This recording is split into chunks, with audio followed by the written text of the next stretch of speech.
요한복음 13장 31절에서 35절 말씀 한 절씩 교독할 때 제가 먼저 읽겠습니다.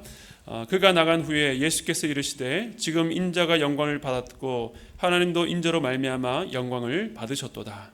만일 하나님이 그로 말미암아 영광을 받으셨으면 하나님도 자기로 말미암아 그에게 영광을 주시리니 곧 주시리라. 작은 자들아 내가 아직 잠시 너희와 함께 있겠노라. 너희가 나를 찾을 것이나 일찍이 내가 유대인들에게 너희는 내가 가는 곳에 올 수 없다고 말한 것과 같이 지금 너희에게도 이르노라. 새 계명을 너희에게 주노니 서로 사랑하라. 내가 너희를 사랑한 것 같이 너희도 서로 사랑하라. 함께 읽겠습니다. 너희가 서로 사랑하면 이로써 모든 사람이 너희가 내 제자인 줄 알리라. 아멘. 네, 오늘은 새 계명을 너희에게 주노니라는 제목으로 하나님의 말씀을 나누겠습니다.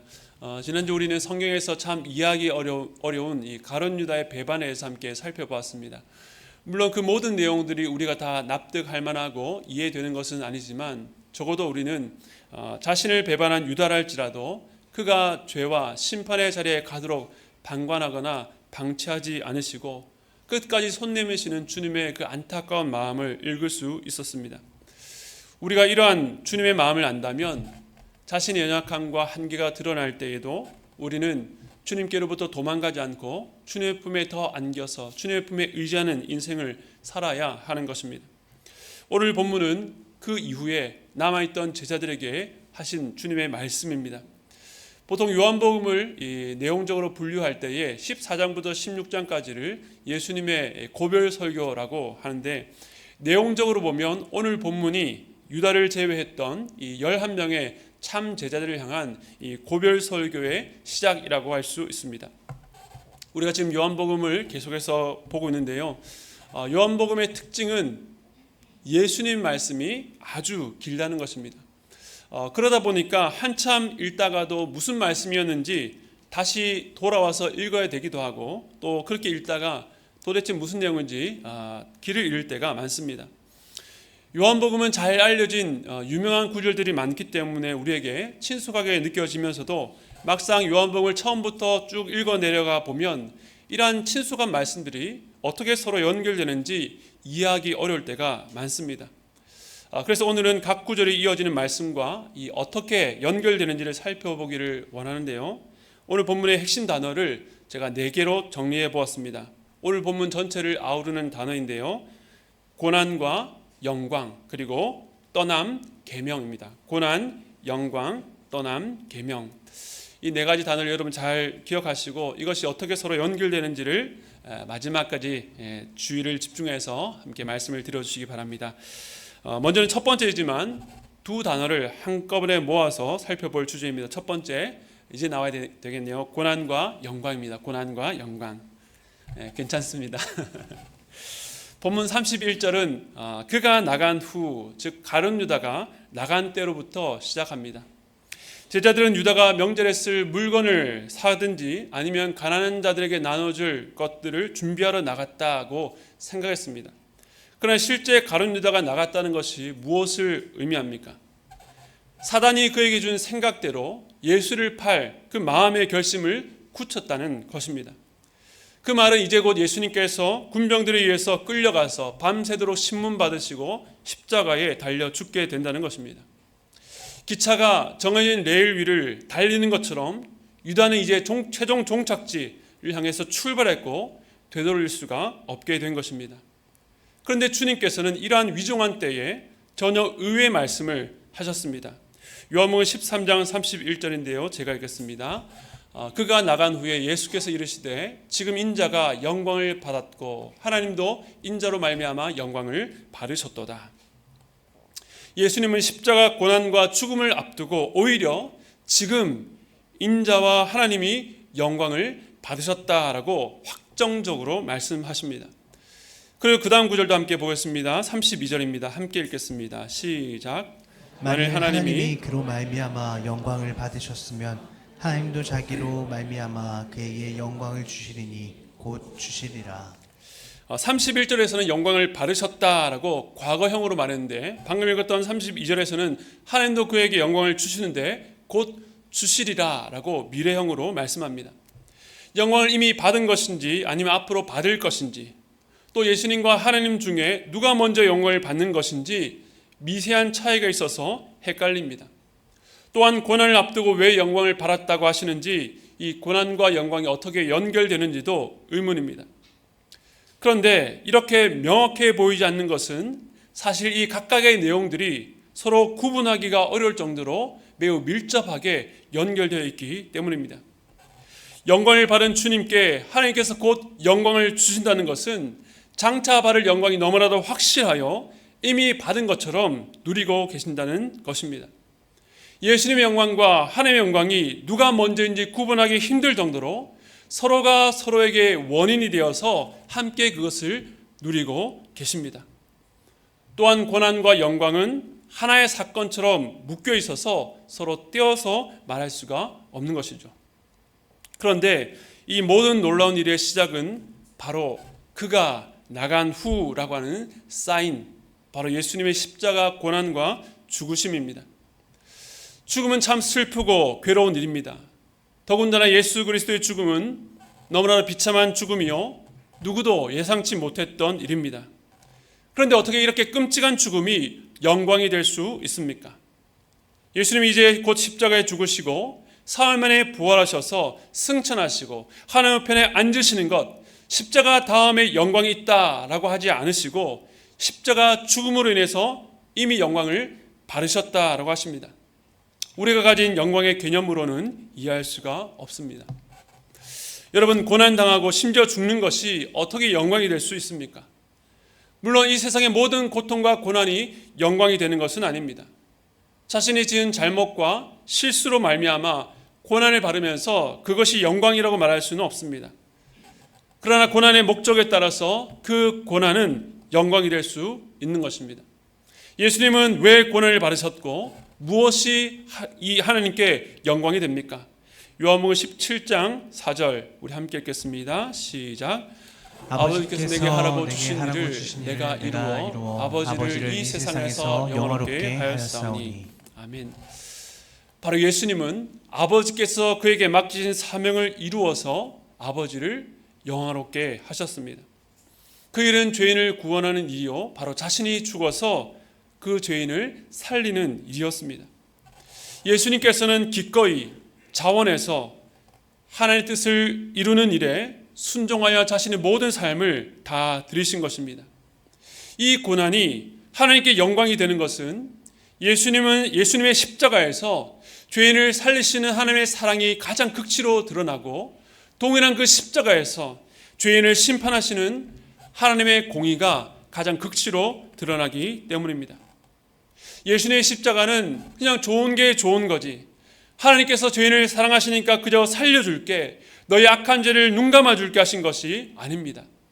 죄에 대한 철저한 심판이요, 죄인을 살리기 위해서 자신이 죽는 완전한 사랑이었습니다. 이처럼 하나님의 뜻이 예수 그리스도 안에서 온전히 성취된 것입니다. 그렇기 때문에 이 험한 십자가가 하나님께 영광이 되는 것입니다. 그리고 요한복음 8장 54절 보겠습니다. 예수께서 대답하시되 내가 내게 영광을 돌리면 내 영광이 아무것도 아니거니와 내게 영광을 돌리시는 이는 내 아버지시니 곧 너희가 너희 하나님이라 칭하는 그이시라. 예수님은 항상 자신의 영광이 아니라 아버지의 영광을 위해서 사셨고, 아버지께서는 아들에게 그 영광을 돌리셨습니다.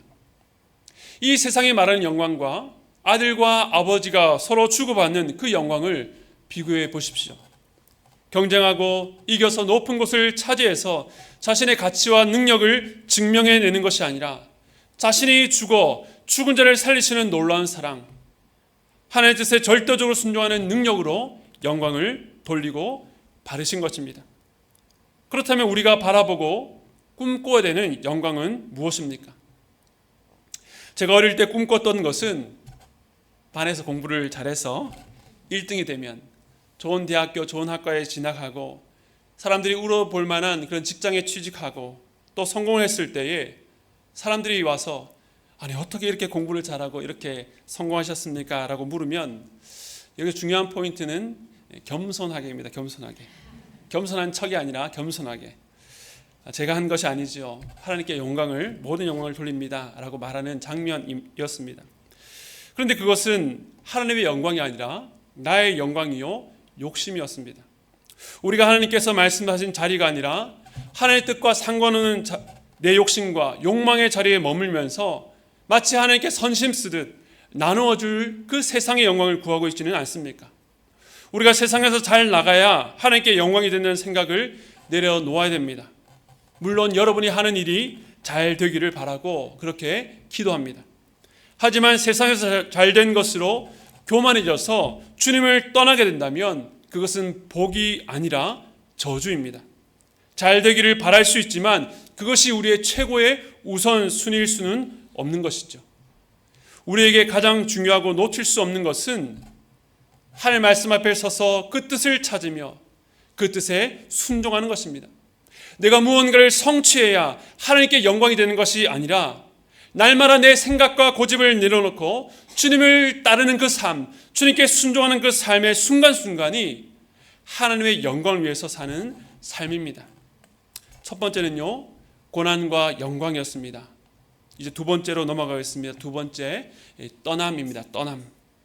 예수님께서 고난과 영광을 말씀하시고 이어서 뜻밖의 말씀을 하십니다. 요한복음 13장 33절 우리 함께 읽겠습니다. 시작.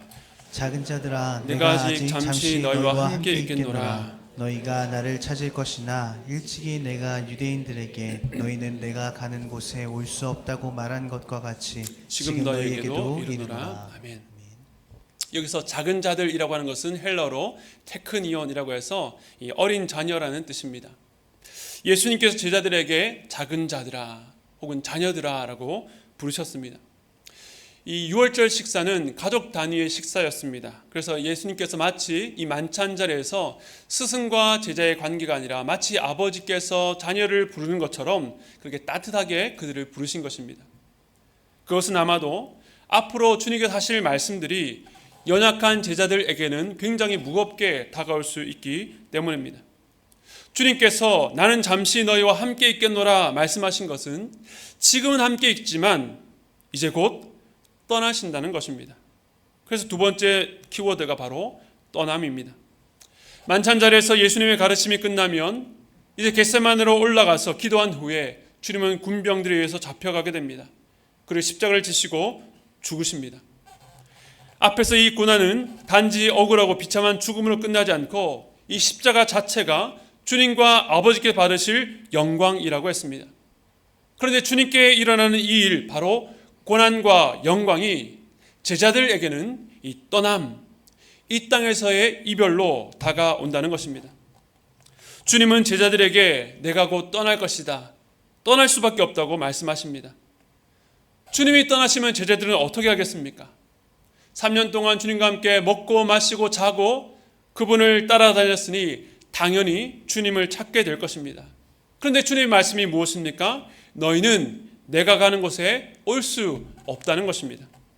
더 이상한 것은 바로 이 말이 지난번에 유대인들에게 하셨던 그 말씀과 같다는 것입니다.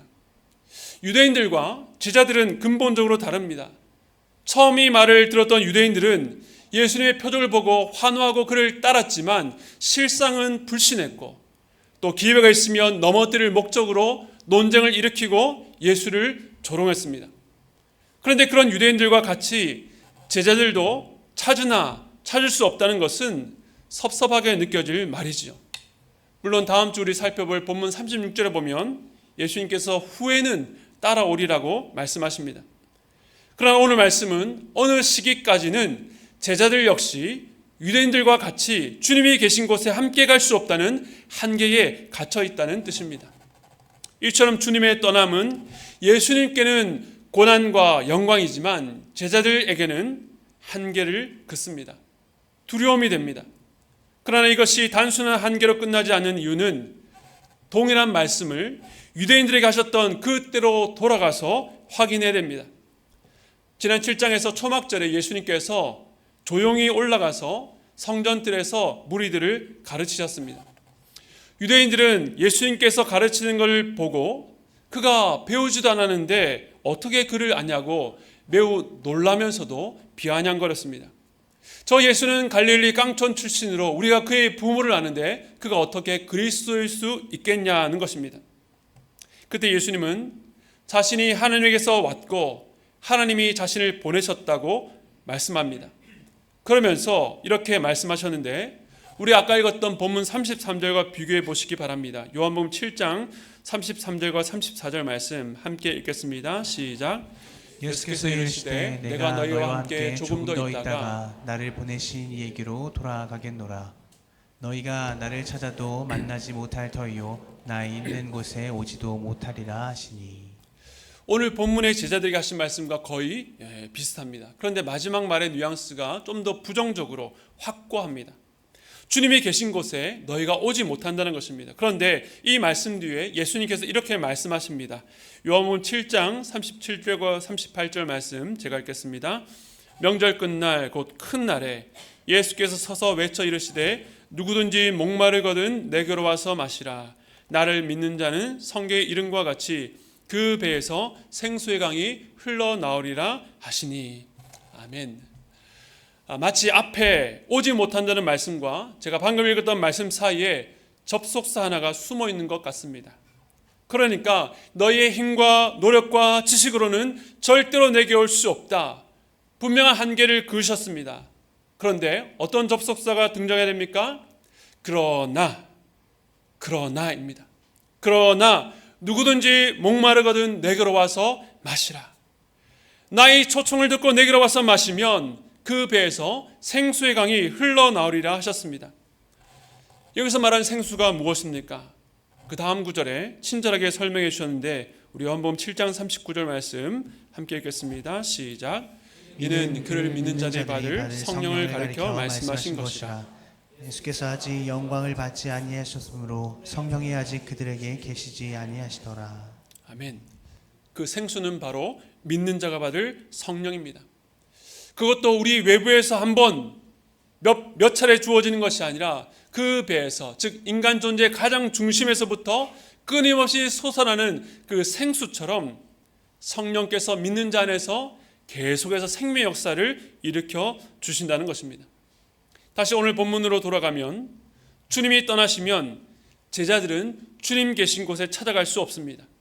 그런데 초막절에 유대인에게 하셨던 이 말씀을 제자들에게 동일하게 말씀하신 것은 바로 그때에 주님이 연이하셨던 약속, 성령을 주신다는 약속을 기억하라는 것입니다.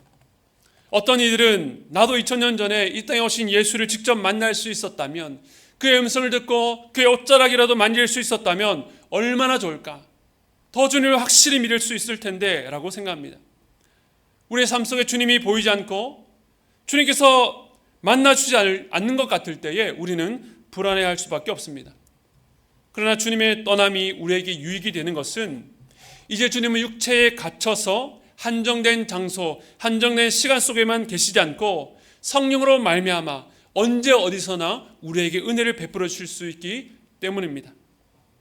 그래서 주님의 떠남의 이 앞면은 불안과 두려움이 될 수 있지만 그 뒷면에는 성령에 대한 놀라운 약속이 성취되었다는 것을 보증해 주는 것입니다. 이제 마지막 세 번째입니다. 세 번째는 계명입니다. 계명. 그렇다면 주님의 떠남과 이 계명은 어떤 관계가 있을까요? 앞서 보았던 것처럼 주님의 떠남은 성령을 주시겠다는 약속의 성취로 드러나고 이제 이 땅에 남겨질 제자들에게 맡기신 사명으로 이어집니다. 그것이 바로 계명입니다. 요한복음 13장 34절 말씀 오늘 함께 읽겠습니다. 시작.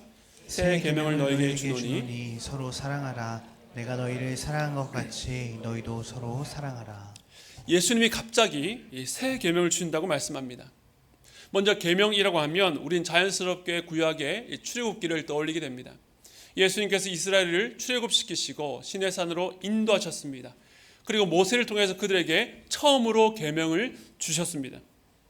이 계명이 의도하는 것이 무엇입니까?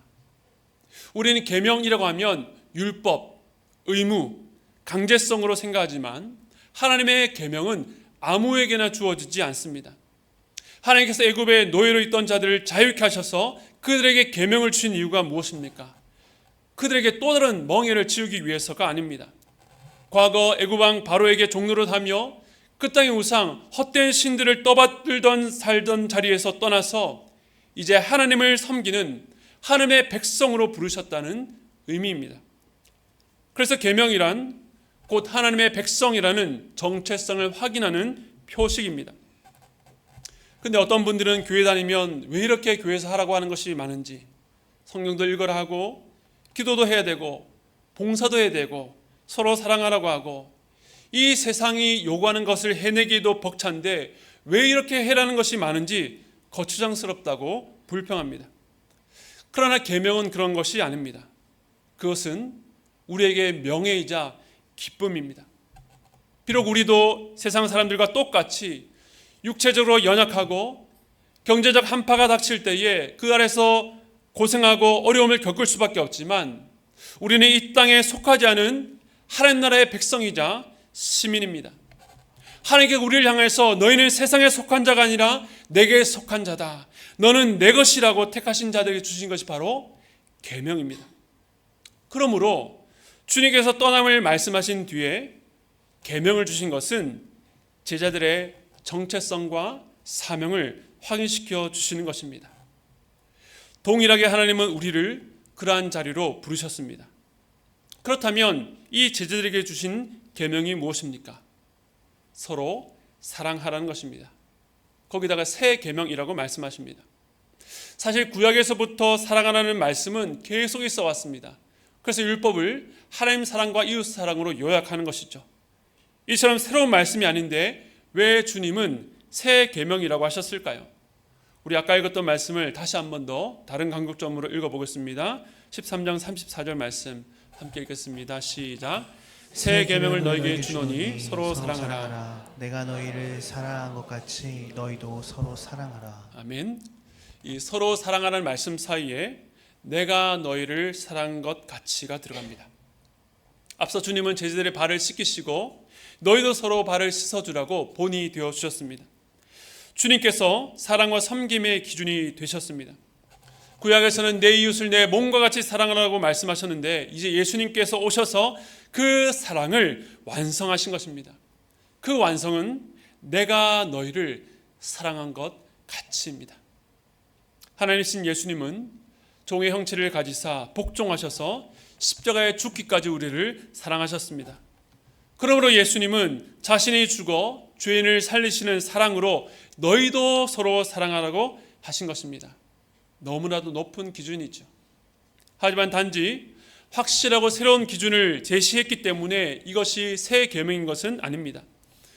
우리는 아무리 작은 계명이라 할지라도 제대로 순종할 수 있는 능력이 없습니다. 그리고 이제 주님도 떠나셨는데 그 새 계명을 이 제자들이 무슨 실력으로 순종할 수 있겠습니까? 그 비밀은 우리가 앞서 살펴봤던 주님의 떠남으로 일어날 약속의 성취에 있는 것입니다. 내가 너희를 사랑한 것 같이라는 말씀은 단지 기준이 아니라 주님이 제자들을 사랑하심으로 그들 안에 일어날 변화를 전제한 말씀입니다. 바로 주님의 사랑을 입은 자, 예수님께서 자기 피를 흘려서 구원하신 은혜를 입은 자 안에 일어나는 놀라운 변화는 바로 새 생명, 거듭남, 이제 자신이 자신의 삶의 주인이 아니라 성령 하나님께서 그 안에 거하여 다스리시는 새 사람이 되었다는 것입니다. 그러므로 새 계명이란 그 계명의 내용이 새로운 것이 아니라 이 계명을 바르는 자들이 성령이 다스리시는 새로운 시대 속으로 들어갔다는 의미입니다. 성령께서 우리 안에 일으키시는 생명의 역사로 인해서 우리의 육적 성품으로는 감히 꿈꿀 수 없었던 일, 바로 주께서 우리를 사랑하신 것처럼 서로 사랑하는 일이 가능하게 된 것입니다. 그러면서 마지막에 이렇게 말씀하십니다. 우리 13장 35절 말씀 읽겠습니다. 시작. 너희가 서로 사랑하면 이로써 모든 사람이 너희가 내 제자인 줄 알리라. 아멘. 사랑하는 성도 여러분, 오늘날 교회가 어떻게 하면 교회로 세워지고 세상 사람들이 볼 때에 예수님의 제자인지 알 수 있습니까? 우리가 건물을 크게 짓고 사람들이 많아지고 많은 재정을 들여서 지역의 어려운 사람들을 돕고 이 세상 가운데 영향력이 많아지면 그것이 가능합니까? 물론 교회는 다양한 사역을 감당해야 됩니다. 그러나 그런 것들이 교회의 존재 자체를 증명하는 것은 아닙니다. 오늘 말씀에 의하면 교회가 서로 사랑하는 이 새 계명을 순종할 때에 교회는 교회다워질 수 있는 것입니다. 세상 사람들이 볼 때에 저 사람들은 예수님의 제자이구나 라는 것을 인정하게 된다는 것입니다. 주님의 제자, 주를 따르는 자의 표지가 서로 사랑하라는 계명과 연결되어 있는 것입니다. 그런데 어떤 성도들은 교회가 해야 될 여러 가지 사명과 책임에 비해서 서로 사랑하는 이 계명이 덜 중요하게 여겨질 수도 있습니다. 마태복음 산상수훈을 보면 예수님은 원수까지도 사랑하라고 하셨는데 새 계명은 오히려 그보다도 더 낮은 수준처럼 느껴질 수 있습니다. 원수를 사랑하는 것과 서로 사랑하는 것, 둘 사이의 사랑의 수준을 따지면 원수 사랑이 훨씬 어렵고 높은 것 같은데 사실은 그렇지 않습니다. 원수를 사랑하는 것은 믿지 않은 자가 악하게 그 사람을 대한다 할지라도 긍휼히 여기며 용서하고 용납하며 복수심에 사로잡히지 않고 끝까지 사랑하는 것입니다. 물론 이러한 사랑 역시 하나님의 은혜가 아니면 불가능하지만 그러나 이 사랑은요 일방적일 수밖에 없습니다. 하지만 믿는 자들이 서로 사랑하는 것은 더 높은 차원의 지혜와 은혜가 필요한 일입니다. 제가 한번 예를 들어 보겠습니다. 부모가 되어서 자녀를 낳고 키우면서 주는 사랑, 부모의 사랑은 내리사랑, 한 방향이 될 수밖에 없습니다. 물론 육체적으로는 피곤하지만 적어도 그때에는 부모와 자녀 사이에 첨예한 고민이나 갈등이 없습니다. 쉽다고 말할 수는 없지만 그 사랑은 어찌 보면 단순하다고 할 수 있습니다. 그러나 자녀가 자라서 사춘기가 되고 성인이 되면 사랑한다는 것은 훨씬 더 복잡해집니다. 이제는 부모가 일방적인 사랑이나 권위가 아니라 대화하고 더 많이 인내하고 고민하면서 지혜롭게 사랑해야 하는 것입니다. 부모가 그 사랑에 있어서 더 성숙해져야 되는 것이죠. 자녀들도 철없는 시기를 지나서 점점 성장하면 이제는 받기만 하는 사랑에서 부모의 마음을 이해하고 공경하며 사랑하게 됩니다. 그렇다면 어느 쪽이 더 높은 차원의 사랑과 지혜가 필요할까요? 부모가 갖는 아이를 사랑하는 모습도 참 아름답지만 연로한 부모님과 이제는 성인이 된 자녀 사이에 오랜 세월이 축적되어서 이제는 서로를 고유한 인격으로 존중하고 사랑하는 모습은 더 깊고 더 아름다울 수밖에 없는 것입니다. 그런데 문제는 이렇게 서로 사랑하는 것이 쉽지 않다는 것입니다. 어떤 면에서 원수를 사랑하는 것보다 더 힘듭니다. 제자들도 서기관과 바리새인들과 싸운 것이 아니라 제자들 안에서 서로 다투었습니다. 오늘날 왜 교회가 서로 사랑하는데 실패할까요? 저는 이 말씀을 묵상하면서 오히려 우리가 이 새 계명을 너무 가볍게 여기거나 우리가 조금만 더 노력하고 조금 더 신경 쓰면 지킬 수 있다라고 자만하기 때문이 아닌가 하는 생각을 하게 되었습니다.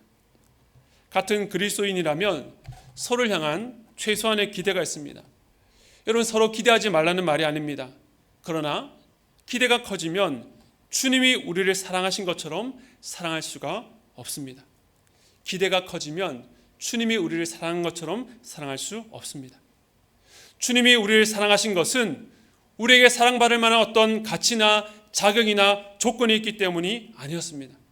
그런데 우리는 사랑하면서 인간적인 기대가 커지고 서로에게 점점 자격과 조건을 요구하고 확인하게 됩니다.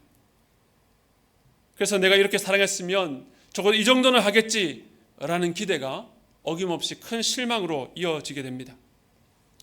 우리 안에는 자격 없는 자를 사랑하신 주님의 은혜가 아니라 끊임없이 이 세상의 원리, 준 대로 보상받으려는 심리, 공로가 늘 따라다닐 수밖에 없습니다.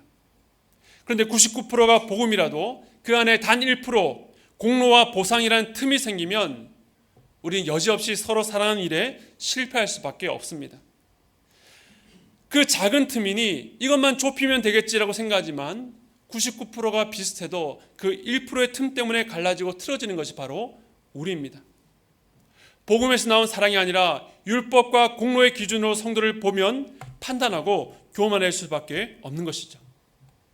그런데 교회는 한편이 복음에서 벗어난 생각과 행동을 할 때도 다른 한편이 그리스도의 은혜와 사랑에서 용납하고 품어주고 인내할 때에 그 사랑 안에서 서로 자라갈 수 있는 것입니다.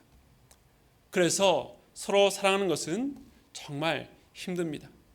그런데 그렇기 때문에 여기에는 일방적인 사랑보다 더 높은 차원의 기쁨, 만족, 은혜가 있습니다. 왜냐하면 이 새 계명은 성부와 성자와 성령 삼위일체 하나님 사이에 누리는 하나됨, 겸손, 서로 향한 순종을 닮아가는 놀라운 신비에 참여하는 일이기 때문입니다. 우리 주님께서 십자가를 향해 나아가기 전에 드렸던 기도입니다. 요한복음 17장 21절 말씀, 우리의 강구되기를 원합니다. 함께 읽겠습니다. 시작.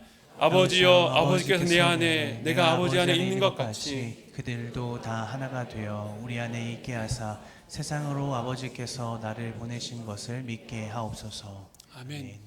예수님은 아버지와 자신이 서로 안에 있는 것 같이 저들도 이 사랑 안에 하나가 되기를 간구하셨습니다.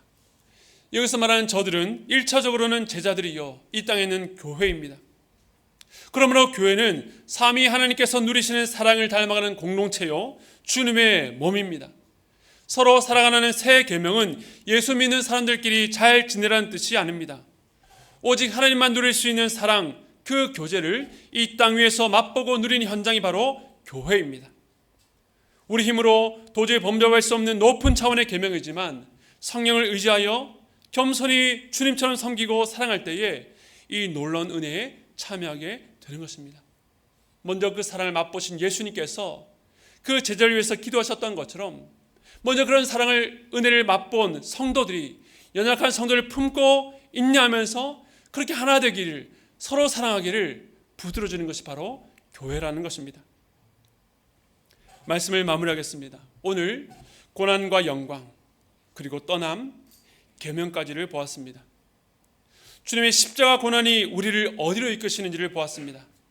그것은 바로 교회입니다. 주님 이 땅에 남겨진 교회가 주님께 보내신 성령으로 말미암아 서로 사랑하며 세상 가운데 제자로 드러나기를 원하십니다. 그런데 예수님 닮은 제자가 되는 것은 내가 열심히 기도하고 말씀을 보고 영안이 열려서 정확히 분별하고 많은 은사로 많은 일을 하는 것이 아닙니다.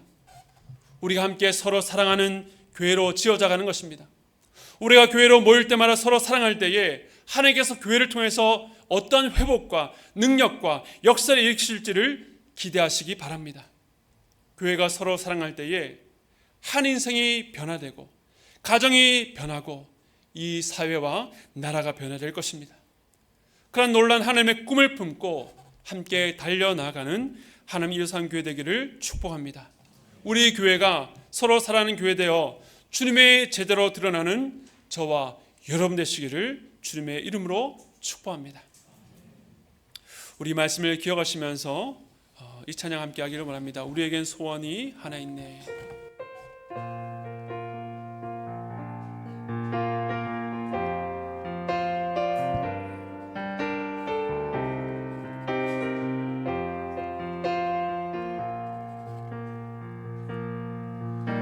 우리에겐 소원이 하나 있네. 주님 다시 오실 그날까지 우리 가슴에 새긴 주의 십자가 사랑, 나의 교회를 사랑케 하네. 주의 교회를 향한 우리 마음, 주의 교회를 향한 우리 마음, 인생과 포기와 가난과 고난, 하물며 죽음조차 우릴 막을 수 없네. 우리 교회는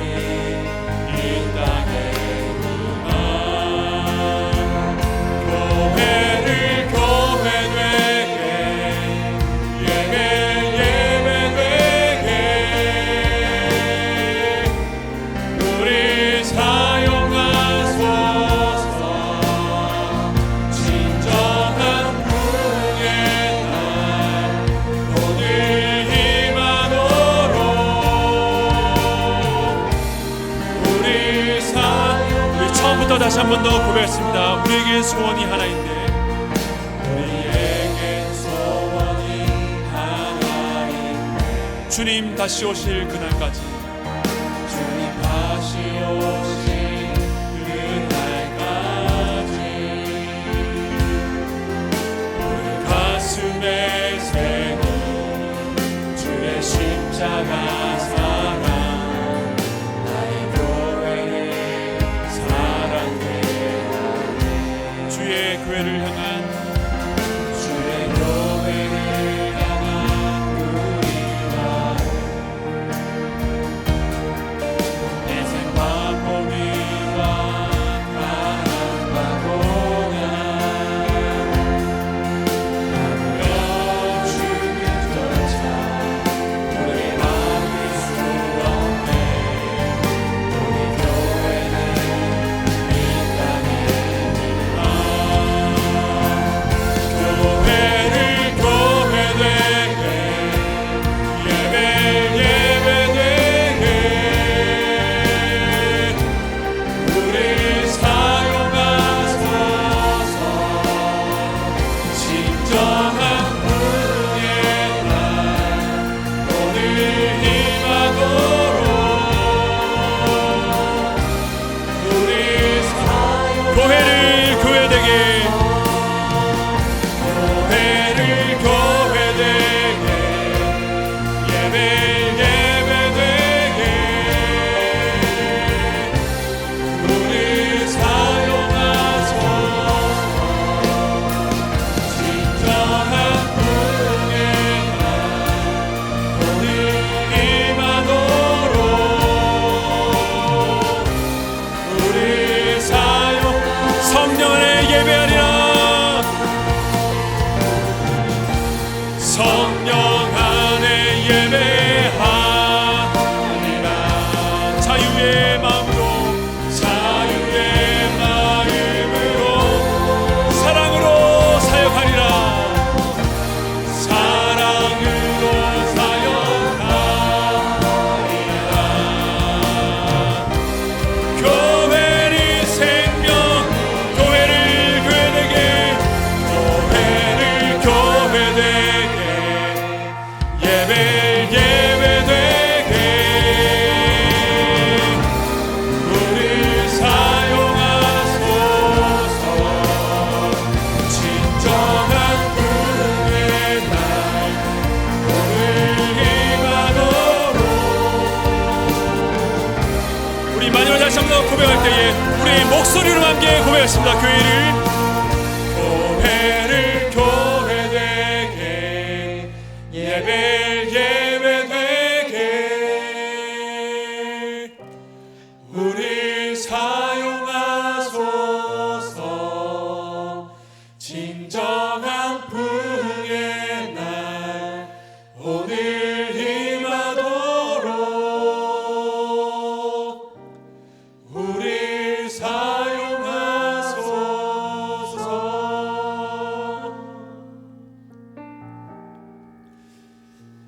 사랑하는 성도 여러분, 어떻게 교회가 교회될 수 있고 어떻게 예배가 예배될 수 있습니까? 어떻게 우리가 주님의 쓰심에 따라서 사용될 수 있습니까? 그것은 서로 사랑하는 것이다 말씀하십니다. 내 기준대로 내 경험대로가 아니라 내가 너희를 사랑한 것 같이 그렇게 너희도 서로 사랑한 것이다 말씀합니다. 이러한 기준으로 여러분 교회에서 여러분 어떻게 사랑하고 계십니까? 이러한 기준으로 여러분의 가정에서 여러분의 배우자와 여러분의 자녀들과 여러분의 부모님을 어떻게 사랑하고 계십니까? 그 사랑 앞에 우리는 내가 할 수 없습니다, 주님 내게는 사랑이 없습니다 라고 고백할 수밖에 없습니다. 근데 그 고백이 진실된 고백입니다. 우리가 십자가 앞에 나가서 주님 내가 사랑해 보려고 했는데 내 힘으로 할 수 없습니다 라고 고백한다면, 그렇게 절실하게 엎드린다면 주님께서 성령으로 말미암아 이 땅의 기준이 아니라 하나님의 놀라우신 사랑으로 사랑하게 만드실 것입니다. 우리가 그렇게 순종할 때에 우리 이 땅에 주께서 기뻐하시는 교회를 세울 수 있음을 믿으시기 바랍니다. 여러분, 오늘날 교회를 바라보는 여러분의 시선, 여러분의 소망이 무엇입니까? 하나님께서 오늘 이 교회를 바라보는 그 눈으로 우리 교회를 바라보기를 원합니다. 우리에게 과거의 교회로 말미암은 여러 관계로, 목회로 말미암은 여러 상처가 있을 수 있습니다. 그러나 그런 상처가 아니라 오늘 이 말씀에 비추어서 주님, 내가 주님의 눈으로 교회를 바라보며 주께서 우리를 사랑하신 것처럼 서로 사랑하는 일에 주여 나를 사용하여 주시옵소서. 우리가 교사로, 찬양팀으로, 안내부로, 방송팀으로 또 교회 성수를 하면서 주님 그 자리에서 이러한 사랑으로 성도를 사랑하기 원합니다. 교회를 사랑하기 원합니다. 그런 마음으로 함께 기도하며 주 앞에 나아가기를 원합니다. 함께 기도하시겠습니다. 하나님 아버지 감사합니다. 주님, 우리는 우리의 힘과 우리의 능력으로 살아서 주님, 주님의 그 험악한 십자가는 비참한 죽음이 아니요 우리 하나님과 주님 사이 누리는 홀한 영광인 것을 보았습니다. 우리가 지금은 주님 계신 곳에 갈 수 없고 주님이 육체적으로 우리와 함께하지 않지만 이 주님의 떠남은 성령을 우리에게 선물로 주기 위함인 줄로 압니다. 주님, 그런 우리에게 서로 사랑하는 계명을 주셨습니다. 주님, 우리는 이 말씀 앞에서 철저히 좌절하며 주저앉을 수밖에 없습니다. 나는 사랑이 많은 줄 아는데 내 옆에 있는 지체를 사랑하기에, 내 품으로 낳은 내 자녀를 사랑하기에도 철저히 실패할 수밖에 없는 죄인임을 고백합니다. 주님, 그러나 그 철저한 실패가, 그 철저한 무능이 우리로 하여금 우리의 능력이 아니라 십자가의 능력으로 나타날 줄로 믿습니다. 주님, 우리도 주님처럼, 주님이 우리를 사랑하신 것처럼 아무런 자격이나 조건을 요구하지 않고 우리 있는 모습 그대로 사랑하신 것처럼 우리도 우리에게 맡겨주시는 그 영혼들을 사랑하기를 원합니다. 그 사랑 안에서 함께 자라가길 원합니다. 주님, 이 교회를 주님께서 세우셨는 줄 믿습니다. 하나님, 이 교회가 주님 원하시는, 주님 기뻐하시는 교회 되길 원합니다. 하나님 아버지, 그러기 위해서 목회자만이 아니라 정말 우리 성도가 각자 있는 자리에서 그 십자가를 붙들고 하나님께 순종하며 나가는 그 순종이 필요합니다. 하나님, 우리가 각자 서 있는 자리가 다르지만 오늘 이 말씀을 붙들고 정말 서로 사랑에 힘쓰는, 주께서 우리를 사랑하신 것처럼 서로 사랑하는 그런 공동체 될 수 있도록 붙잡아 주시옵소서. 그러한 교회로 말미암아 우리가 변화되고 우리의 자녀가 변화되며 이 사회와 이 땅이 주님의 통치와 주님의 다스림이 계속해서 확장되는 놀라운 역사를 우리가 목도할 수 있도록 붙잡아 주시옵소서. 지금은 우리 주 예수 그리스도의 한량없는 은혜와 하나님 아버지의 무한하신 사랑하심과 성령님의 감동 감화 교통하심의 역사가 성부 성자 성령 하나님께서 누리시는 그 놀라운 하나님과 사랑의 교제가 이 땅 가운데 세워진 이 교회를 통해서 성도 간에 서로 사랑하는 것을 통해서 맛보고 누리기를 원한다고, 내가 먼저 그 주님의 말씀에 순종하겠다고 다짐하고 돌아가는 모든 성도들의 머리 위에 지금부터 영원토록 함께 있기를 축원드리옵나이다.